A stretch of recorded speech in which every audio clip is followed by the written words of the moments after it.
আসসালামু আলাইকুম। তো চলে আসলাম আরেকটা বাথরুমে ফিনিশিং মাল লাগাই কমপ্লিট করলাম। তো বাথরুমে কি কি লাগাইলাম আপনাদেরকে দেখার চেষ্টা করি এবং কি বলার চেষ্টা করি।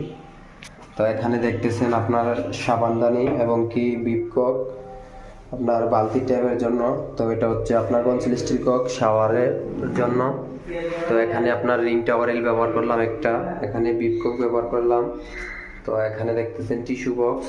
তো এখানে যে চাবিটা দেওয়া হয়েছে, তো চাবিটা কি কারণে এখানে দেওয়া হয়েছে, যাতে কিছু ভেঙে গেলে তখন পানি বের হয়ে যায়, তখন উপরে গিয়া বন্ধ করতে অনেক কষ্ট হয়। তো এই কারণে আমরা এখানে চাবিটি দিয়ে দিছি। চাবিটা অন অফ করলে তখন কিন্তু আপনার বাথরুমের পুরো লাইন অফ হয়ে যাবে।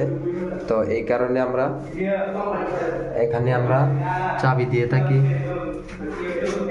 তো দেখলেন আজকে এই কাজটা করলাম। তো কেমন হলো আপনারা কমেন্টের মাধ্যমে